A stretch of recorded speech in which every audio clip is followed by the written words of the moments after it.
दोस्तों, आप लोगों को बखूबी याद होगा कि कुछ दिनों पहले मैंने आप लोगों को एक कहानी सुनाई थी और उस कहानी के अंदर एक लड़का और एक लड़की थे। दोनों ही नाबालिग थे।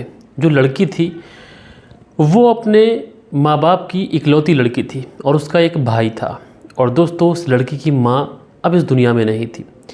लेकिन दोस्तों, उस लड़की ने अपने प्रेमी के साथ मिलकर अपने बाप और भाई को एक ऐसी मौत दी कि जिससे पूरा देश सिहर गया था। दोस्तों, उसके बाद में सोशल मीडिया के ऊपर कुछ इस तरीके की तस्वीरें वायरल हुई थी, जिससे इन तस्वीरों को देखकर हर कोई कह रहा था कि इस लड़की को पुलिस की गिरफ्त में होना चाहिए। लेकिन दोस्तों, पुलिस जितनी ही मशक्क़त से इसको ढूंढ रही थी, शायद ये नाबालिग लड़की और लड़का इससे भी ज़्यादा चालाक थे।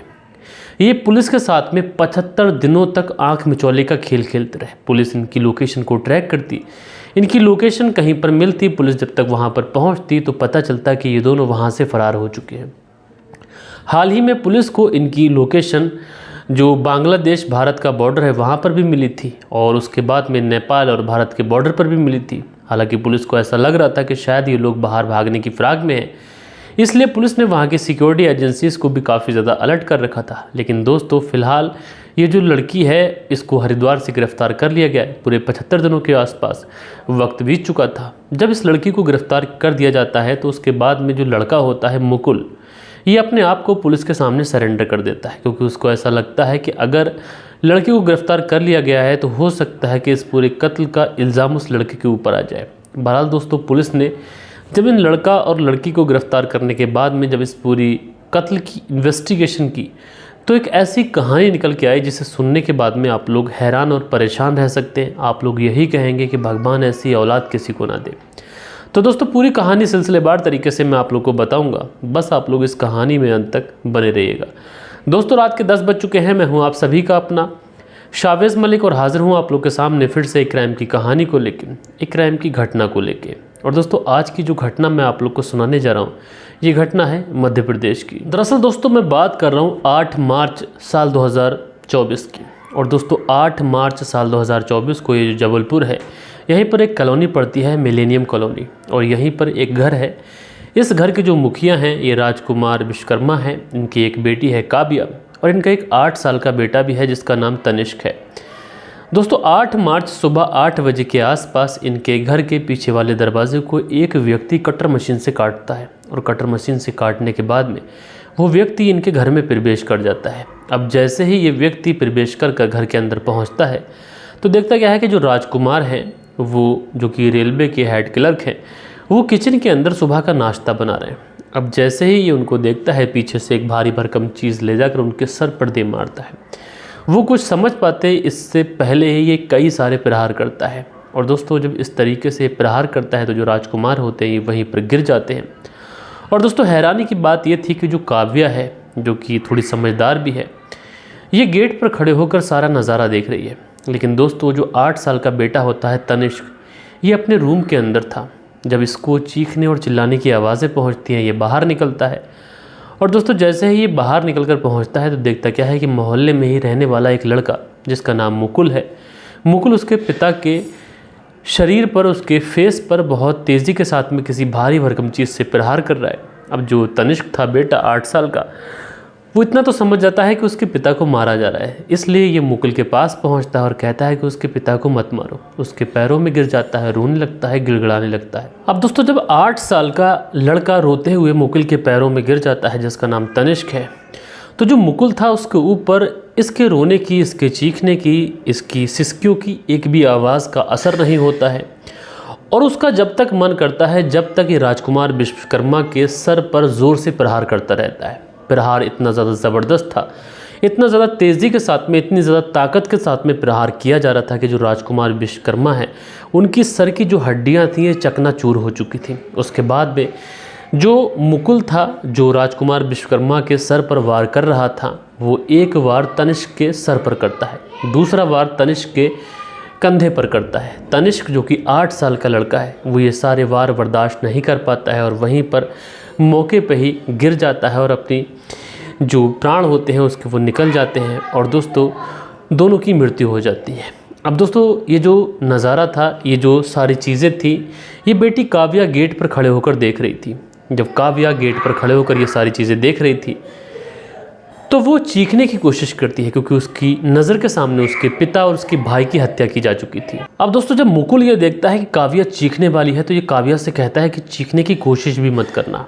अब काव्या जब मुकुल इस तरीके की बातें कहता है तो काव्या चुप हो जाती है। उसके बाद में मुकुल जो दोनों डेड बॉडी वहाँ पर फर्श पे पड़ी हुई थी, उन दोनों डेड बॉडीज़ के जो खून के छींटे इधर उधर थे वो सारे समेटने की कोशिश करने लगता है। उसके बाद में मुकुल काव्या से कहता है कि जब मैं घर में घुसा था तो शायद तुम्हारे पिताजी किचन के अंदर कुछ खाना बना रहे थे, तुम जाओ और जो नाश्ता तुम्हारे पिताजी तैयार कर रहे थे तुम उस नाश्ते को तैयार कर लो, जब तक मैं इन दोनों लाशों को पॉलीथिन में पैक कर लेता हूँ। अब दोस्तों काव्या जब मुकुल से ये बातें सुनती है, काव्या सीधा किचन में चली जाती है और उसको बिल्कुल भी फिक्र नहीं थी कि उसके घर में क्या हो चुका है। उसके बाद में वो किचन में जाती है और सीधे से नाश्ता तैयार करने लगती है। अब दोस्तों काव्या किचन में नाश्ता बना रही थी, इधर जो मुकुल था ये लाशों को ठिकाने लगाने की प्रक्रिया शुरू कर रहा था। अब दोस्तों काव्या नाश्ता बनाती है, नाश्ता बनाकर लेके आती है। इधर जो मुकुल था ये दोनों लाशों को ठिकाने लगाने का जो प्रोसेस था वो कर रहा था। यानी जो तनिष्क था 8 साल का वो तो छोटा था, इसलिए उसकी डेड बॉडी को उसने पॉलीथिन में पैक कर दिया था। उसके बाद में मुकुल हाथ पांव धोता है, हाथ पांव धोने के बाद में नाश्ता वगैरह करता है। उसके बाद में जो 8 साल का बच्चा था तनिष्क जिसका नाम था, उसकी डेड बॉडी को ये फ्रिज में रखता है। और उसके बाद में जो राजकुमार विश्वकर्मा जी होते हैं उनका जो जिस्म था वो बड़ा था क्योंकि वो पूरे पुरुष थे, कोई बच्चा तो थे नहीं। उसके बाद में उनकी डेड बॉडी को कैसे ठिकाने लगाया जाए ये मुकुल के लिए थोड़ी परेशानी थी, इसलिए मुकुल उनकी डेड बॉडी को वहीं पर छोड़ देता है। और उसके बाद में लगभग 12 बजे के आसपास ये काव्या से कहता है कि तुम्हें उसके साथ चलना पड़ेगा। अब दोस्तों जैसे ही ये काव्या से कहता है कि तुम्हें उसके साथ चलना पड़ेगा, काव्या भी तैयार हो जाती है। लेकिन दोस्तों उसके बाद में काव्या एक वॉइस मैसेज अपनी चचेरी बहन आरती के लिए छोड़ती है व्हाट्सएप पर। और वॉइस मैसेज में ये कहती है कि पड़ोस में जो लड़का रहता है मुकुल, उसने पापा और भैया दोनों का कत्ल कर दिया है। और उसके बाद में ये मुकुल के साथ चली जाती है। अब दोस्तों काव्या मुकुल के साथ निकल चुकी थी, लेकिन काव्या निकलने से पहले अपना मोबाइल फ़ोन घर पर ही छोड़ जाती है और अपनी माँ का मोबाइल फ़ोन ले जाती है। अब दोस्तों काव्या मुकुल के साथ जा चुकी थी। इधर जो आरती थी ये अपना काम काज करने के बाद में जैसे ही अपना मोबाइल फ़ोन का नोटिफिकेशन चेक करती है तो उसमें काव्या का मैसेज पड़ा होता है। इसलिए अब ये उस मोबाइल फ़ोन में जो मैसेज आया था, वॉइस मैसेज था, उसको डाउनलोड करती है और उसको सुनने की कोशिश करती है। जैसे ही उस वॉइस मैसेज को ये सुनती है, इसके तो पाँव तले से ज़मीन खिसक जाती है। और उस वॉइस मैसेज में काव्या ये कहती हुई सुनाई पड़ रही थी कि पड़ोस में रहने वाले एक लड़के मुकुल सिंह ने पापा और भैया दोनों को मार दिया है। उसके बाद में जो आरती थी ये अपने पिताजी को बताती है कि इस तरीके से काव्या का कोई मैसेज आया है, मुझे तो बहुत डर लग रहा है। उसके बाद में जब आरती के पिताजी यानी काव्या के अंकल जब ये सुनते हैं तो उसके बाद में ये तुरंत जबलपुर में अपने एक दोस्त को फ़ोन करते हैं। अब जो दोस्त थे वो तुरंत पुलिस स्टेशन में फ़ोन करते हैं और पुलिस जब उस घर पर पहुंचती है तो दोस्तों वाकई वहां पर जो राजकुमार विश्वकर्मा जी होते हैं और उनका बेटा जो तनिष्क होता है, इन दोनों की डेड बॉडी पुलिस को मिल जाती है। उसके बाद में पुलिस इन दोनों डेड बॉडी को अपनी कस्टडी में लेती है और सबसे पहले इन डेड बॉडीज़ को पोस्टमार्टम के लिए भेजती है। अब दोस्तों पुलिस डेड बॉडीज़ को पोस्टमार्टम के लिए भेजती है। इधर लोगों का जो जमावड़ा होता है ये भी इकट्ठा हो जाता है। उसके बाद में लोगों से भी पूछा जाता है तो लोग कहते हैं कि साहब इस घर में 3 लोग रहा करते थे। एक राजकुमार जी थे, उनका बेटा तनिष्क था और इनकी एक बेटी भी थी जिसका नाम काव्या था। लेकिन काव्या कहाँ है?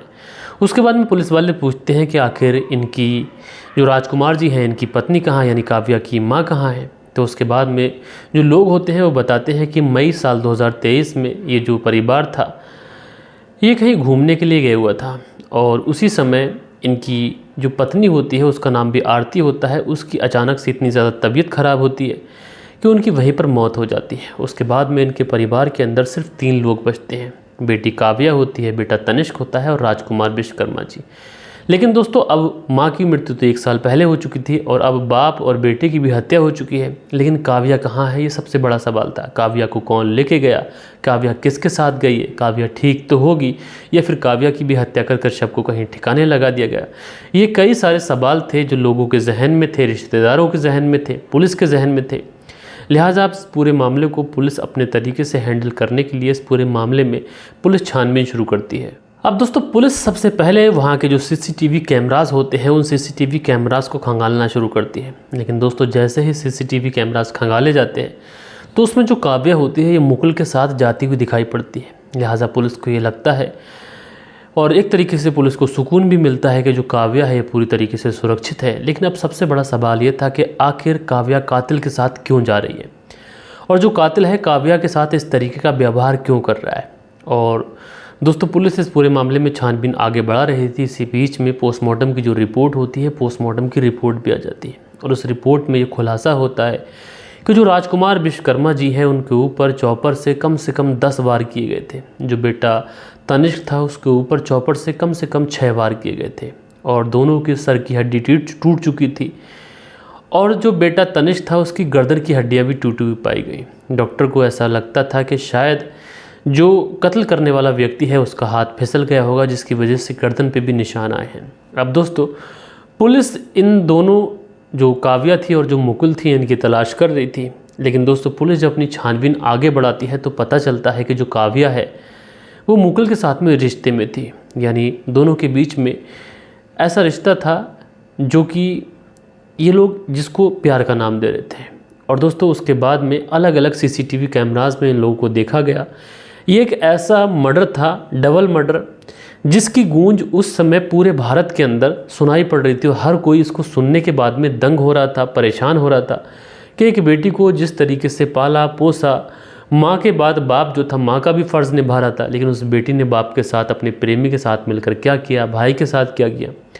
दोस्तों कर्नाटक के बस स्टैंड पर लोगों की आवाजाही थी और उसी आवाजाही में इस जोड़े को भी वहाँ पर देखा जाता है। दोस्तों ये वो जोड़ा था जो पुलिस की नज़र में मोस्ट वांटेड जोड़ा था। अब दोस्तों पुलिस कर्नाटक के उस बस स्टैंड पर पहुंचने की कोशिश करती है, लेकिन जब तक पुलिस वहां पर पहुंचती है तो पता चलता है कि ये लोग वहां से जा चुके थे।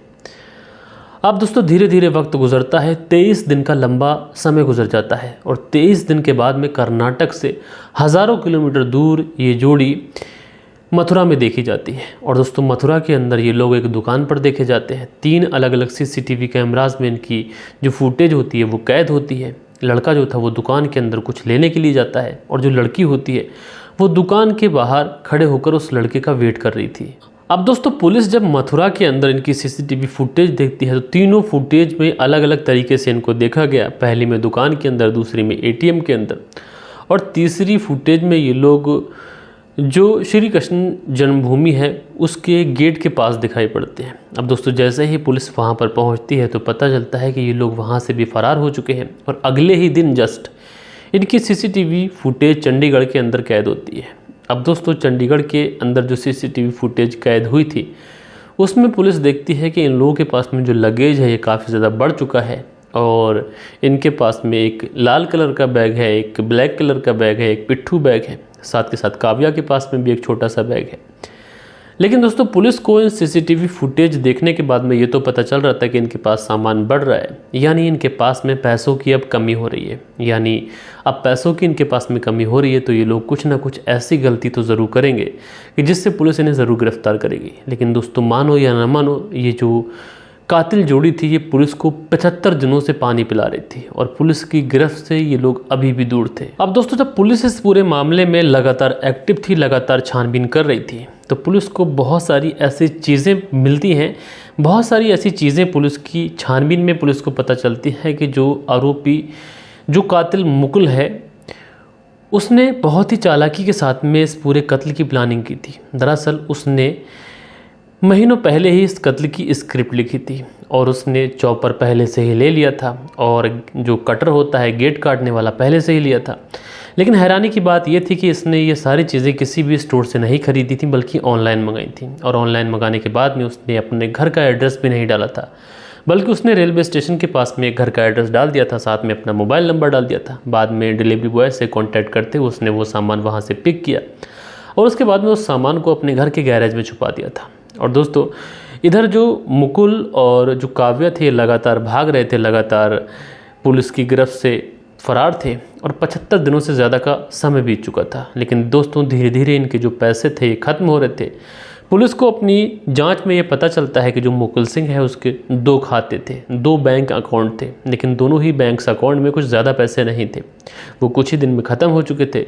वहीं दूसरी तरफ जो काव्या थी वो अपने पिता का डेबिट कार्ड अपने साथ ले आई थी, इसलिए उसने लगभग 1,28,000 रुपये के आसपास की रकम उस डेबिट कार्ड से निकाली थी। लेकिन शुरुआत में तो पुलिस ने उनकी लोकेशन ट्रैक करने के लिए उन खातों को खुला रहने दिया ताकि ये लोग पैसे निकालें, उसके बाद में पुलिस उन्हें धर दबोच ले। लेकिन दोस्तों ये लोग इतने ज़्यादा चालाक थे कि जहाँ कहीं भी ये लोग पैसे निकालने के लिए जाते थे वहीं पर मोबाइल नंबर को स्विच ऑफ कर दिया करते थे, और जब दूसरी जगह पहुँच जाते थे तो वहीं पर ये अपना मोबाइल ऑन किया करते थे। अब दोस्तों जो एटीएम कार्ड था, जब उसमें भी ज़्यादा पैसे नहीं रहते हैं, उसके बाद पुलिस उस एटीएम कार्ड को भी फ्रीज करवा देती है। इतने सारे पैसे थे पास में, लेकिन जगह जगह रुकने की वजह से इन लोगों के पास में पैसे ख़त्म हो जाते हैं। उसके बाद में ये लोग हरिद्वार के एक फ्री, जहाँ पर पैसे नहीं लगते थे, उस आश्रम में रहने लग जाते हैं।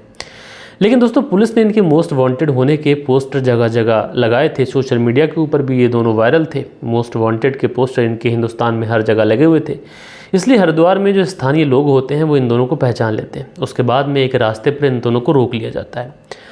अब दोस्तों वहाँ से पुलिस को इन्फॉर्म कर दिया जाता है कि ऐसे ऐसे दो लोग जो जिन्हें वो मोस्ट वांटेड हैं वो यहाँ पर हैं। उसके बाद में पुलिस जब तक वहाँ पर पहुँचती है, जब तक जो मुकुल होता है ये वहाँ से फ़रार हो जाता है। बहरहाल काव्या को वहाँ की पुलिस अरेस्ट कर पुलिस थाने लेके आती है। उसके बाद में जबलपुर की पुलिस से कांटेक्ट किया जाता है, जो पहचान थी उसकी पुष्टि की जाती है।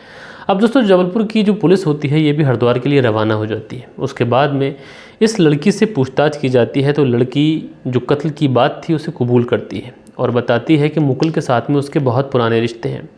इधर दोस्तों जब काव्या गिरफ्तार हो चुकी थी तो मुकुल भी टूट चुका था, और उसको ऐसा लग रहा था कि जो डबल मर्डर हुआ है शायद इसका इल्ज़ाम अब पूरा का पूरा मुकुल के ऊपर आ जाएगा। इसलिए मुकुल भी अपने आप को जबलपुर के पुलिस थाने में आत्मसमर्पण कर देता है, और उसके बाद में ये दोनों पुलिस को सारा राज बता देते हैं। दरअसल जो मुकुल और काव्या इन दोनों के बीच में जो प्रेम संबंध चल रहे थे, इस बारे में राजकुमार विश्वकर्मा को पता था, इसलिए वो इस चीज़ों का विरोध भी करते थे। और कुछ महीने पहले की बात है, उन्होंने मुकुल के ऊपर पॉक्सो एक्ट के तहत मुकदमा भी दर्ज कराया था। हालांकि मुकुल जब जेल से छूटा तो उसने अपनी प्रेमिका के साथ मिलकर इस पूरे कत्ल की साजिश रची, क्योंकि मुकुल को ये भी डर था कि अपनी नाबालिग बेटी से मेरे खिलाफ बयान दिलवा कर मुझे केस में फंसा भी सकते हैं, इसलिए ये अपनी प्रेमिका को अपने साथ मिलाता है।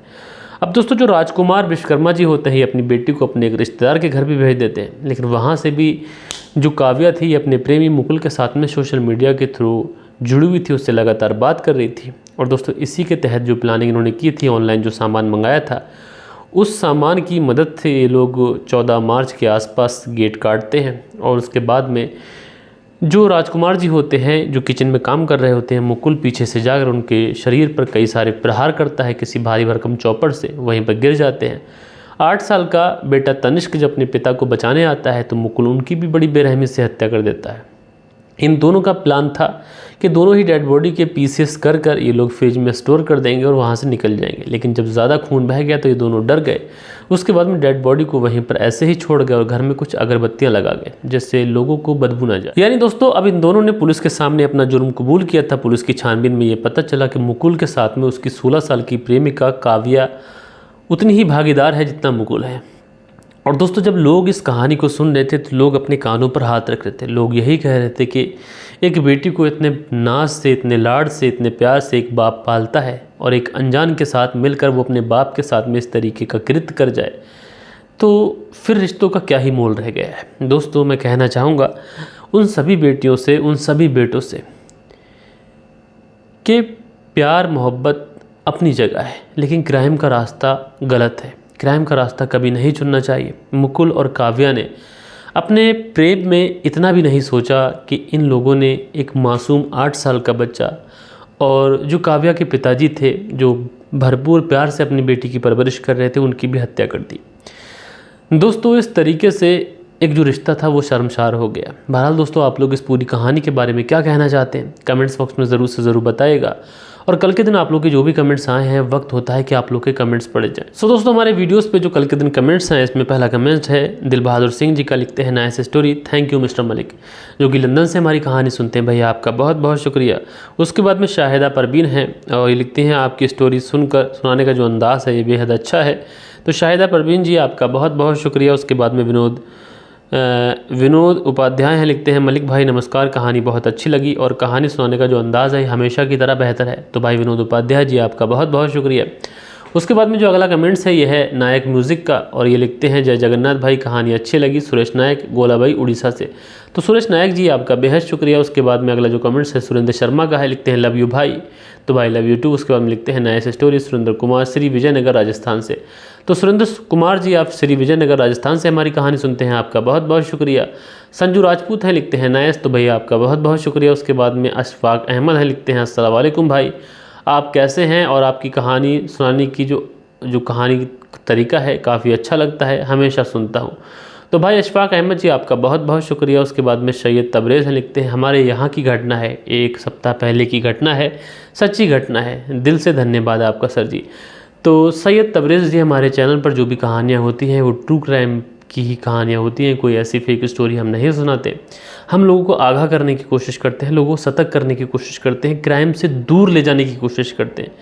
हमारी पहल है कि हमारा जो भारत है क्राइम मुक्त भारत हो, और कोई किसी का मर्डर ना करे, कोई किसी का रेप ना करे, कोई किसी की हत्या ना करे। उसके बाद में तरबे को करके आईडी है, लिखते हैं आजकल कुछ लोग सिस्टर के साथ में भी गलत करते हैं। तो भाई तबरेज़ जी आपका शुक्रिया। उसके बाद में डॉक्टर सिद्दीक अहमद हैं, लिखते हैं हर धर्म की पुस्तकों में गलत बातों से बचने के लिए कहा गया है, हमें उनके रास्ते पर चलकर अपना जीवन बिताना चाहिए। तो डॉक्टर सिद्दीक अहमद जी आपने बहुत अच्छी बात कही, और आजकल की जनरेशन को सीख भी लेना चाहिए। ऐसा कोई धर्म नहीं है जो ये चीज़ें करने की इजाज़त देता हो, हर धर्म बुराई करने से रोकता है, और इंसान को कम से कम ये चीज़ें सीखनी चाहिए, समझनी चाहिए। सैयद तबरेज़ हैं, लिखते हैं दोनों मरने वाले एक दूसरे के चाचाजात भाई थे। तो भाई आपका बहुत बहुत शुक्रिया कि आपने सच्चाई से जो हमारे व्यूवर्स हैं उनको भी रूबरू कराया। बहरहाल दोस्तों ये कुछ प्यारे प्यारे कमेंट्स थे जो कल के दिन आप लोगों ने किए थे। आशा करता हूँ आज की जो कहानी है ये आप लोगों को ज़रूर से ज़रूर पसंद आई होगी। मैंने ये कहानी पहले सुनाई थी, लेकिन इनकी गिरफ्तारी कब हुई है इस बारे में आप लोगों को बताना ज़रूरी था, इसलिए मैंने आज के दिन फिर से आप लोग को ये कहानी सुनाई है। तो दोस्तों मिलते हैं कल के दिन किसी और क्राइम स्टोरी के साथ में। जब तक के लिए अपना ख्याल रखें, देश का ख्याल रखें, परिवार के रिश्तों की अहमियत को समझें। जय हिंद, जय भारत।